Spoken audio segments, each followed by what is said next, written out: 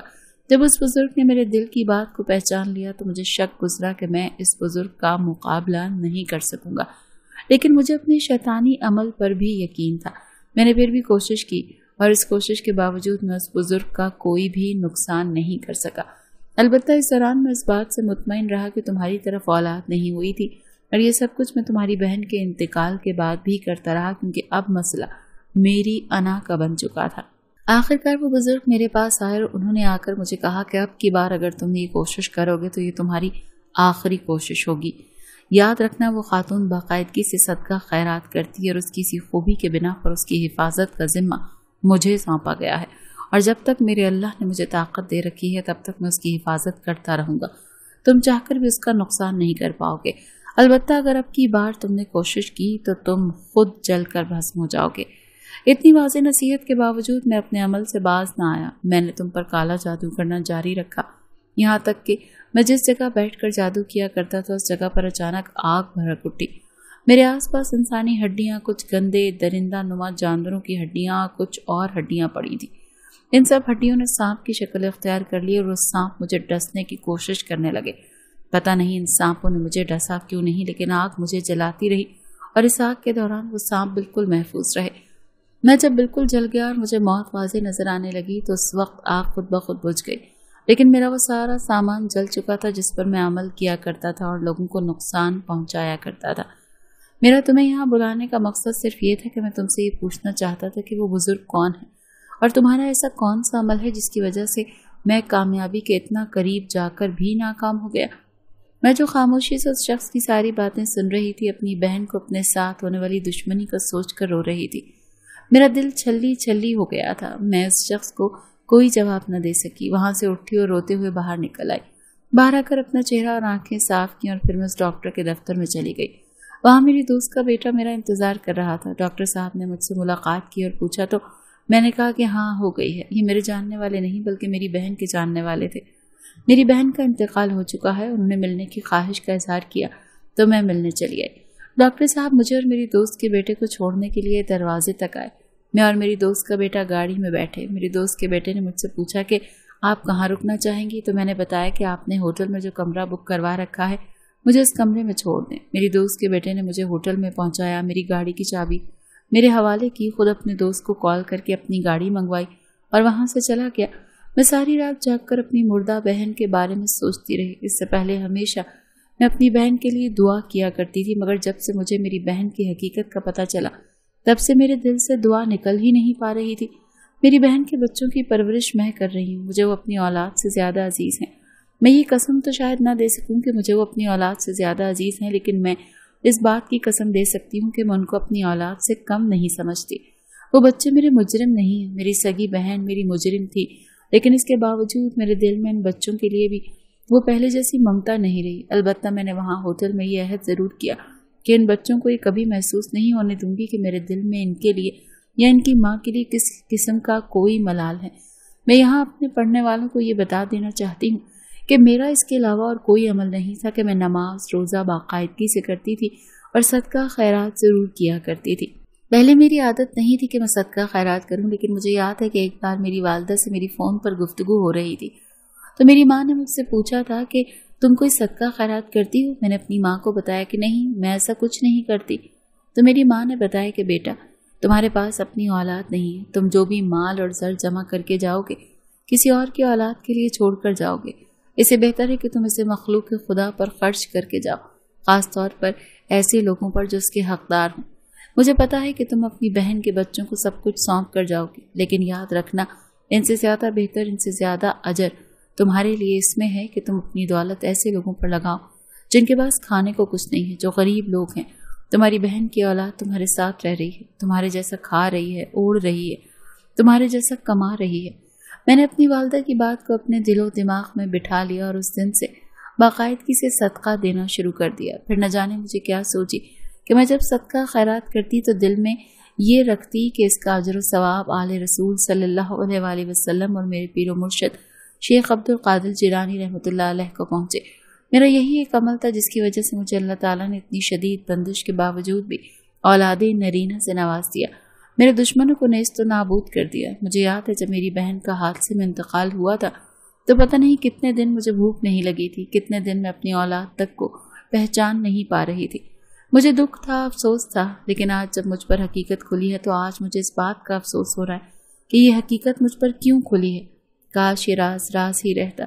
بہرحال میں ان لوگوں کو بتانا چاہتی ہوں جو میرے جیسے حالات سے گزر رہے ہیں، جو اپنے ہی بہن بھائیوں یا قریبی رشتہ داروں کے نشانے پر ہیں اور وہ لوگ ان کو کالے جادو جیسے ظلم سے اذیت پہنچا رہے ہیں۔